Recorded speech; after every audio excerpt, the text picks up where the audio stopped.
Hi guys, இன்றைக்கி வீட்டிலே macaroni ஒரு ஹெல்த்தியாக எப்படி பண்ணுறதுன்னு பார்க்கலாம். அதுக்கு ஒரு பேக்கெட் மேக்ரோனி எடுத்துக்கோங்க. அதுக்கப்புறம் வந்து ஆனியன், டொமேட்டோ ஃபைனாக சாப் பண்ணி எடுத்துக்கோங்க. ஜிஞ்சர் கார்லிக் பேஸ்ட் ஆல்ரெடி அரைச்சது வீட்டில் இருந்தது, அதை எடுத்துக்கோங்க. இப்போ இந்த மேக்ரோனிக்கு வந்து ஃபைனாக அரைச்ச ஒரு பேஸ்ட் ரெடி பண்ணிக்குவோம். அதுதான் பேஸ் இந்த பாஸ்தாக்கு. இதுக்கு வந்து புதினா ஒரு அரைக்கட்டை எடுத்துக்கோங்க, 2 தக்காளி எடுத்துக்கோங்க, அப்புறம் வந்து கொஞ்சம் சுகர் ஆட் பண்ணிக்கோங்க. இது வந்து கொஞ்சம் பேஸ்ட்டு டொமேட்டோ சாஸ் மாதிரி டேஸ்ட் இருக்கும் அதனால். அதுக்கப்புறம் வந்து 2 சில்லி போட்டு நல்லா அதை ஃபைனாக வந்து கிரைண்ட் பண்ணி வச்சுக்கோங்க.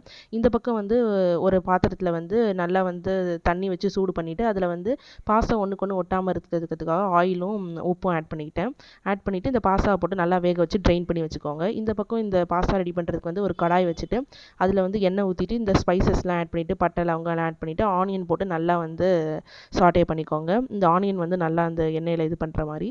அதுக்கப்புறம் இதுக்கு தேவையான உப்பு வந்து இப்போயே போட்டுக்கலாம், இப்போ ஆனியன் சீக்கிரமாக வேகும். அப்புறம் ஜிஞ்சர் கார்லிக் பேஸ்ட்டு ஒரு 2 ஸ்பூன் ஆட் பண்ணிக்கோங்க. அதுக்கப்புறம் வந்து இந்த பேஸ்ட்டு ஆட் பண்ணோம்ல, பேஸ் அரைச்சி வச்சிருந்தோம்ல, அந்த பேஸ்ட்டை ஆட் பண்ணிக்கோங்க. இந்த புதினா, பச்சை மிளகா, தக்காளிலாம் போட்டு அரைச்சி வச்சது. அப்புறம் வந்து சோம்புத்தூள் ஆட் பண்ணிக்கோங்க. அதுக்கப்புறம் மிளகு சீரகத்தூள் ஆட் பண்ணிக்கோங்க. சில்லி பவுடர் ஆட் பண்ணிக்கோங்க. கொஞ்சமாக ஆட் பண்ணிக்கோங்க, ஏன்னா சில்லி 2 நம்ம அரைச்சிருக்கோம் பேஸ்ட்லேயே. அதுக்கப்புறம் கொஞ்சம் பிரியாணி மசாலா ஆட் பண்ணிவிட்டேன். உங்கள் இஷ்டம் தான், உங்களுக்கு எப்படி ஸ்பைசஸ் வேணுமோ அது மாதிரி நீங்கள் ஆட் பண்ணிக்கலாம். அதுக்கப்புறம் இந்த பேஸ்ட் வந்து நல்லா கொதிச்சு வந்தோடனே இந்த வேக வச்ச பாஸ்தாவை போட்டு நல்லா வந்து இந்த மசாலாவோட ஸ்ப்ரெட் ஆகிற மாதிரி நல்லா கிண்டிக்கோங்க. கொஞ்சம் நேரம் அந்த பாஸ்தாவோட அந்த மசாலா இதாகிற மாதிரி கொஞ்சம் நேரம் வேக விட்டுருங்க. அதுக்கப்புறம் இந்த சீஸ் ஆட் பண்ணுறது உங்களுக்கு ஆப்ஷனல் தான். நாங்கள் கடைசியாக கொஞ்சம் சீஸ் போட்டுட்டு அது மெல்ட் ஆகிற வரைக்கும் வேக வச்சுக்கிட்டு இறக்கிட்டோம். அவ்வளோதான், சுவையான பாஸ்தா ரெடி. நீங்கள் வீட்டிலே இது ட்ரை பண்ணி பாருங்கள். இது வந்து நம்ம இஷ்டம் தான், நம்மளுக்கு எந்த மாதிரி வேணுமோ அது மாதிரி பண்ணிக்கலாம். இப்போ பாருங்கள், ரெடி ஆயிடுச்சு.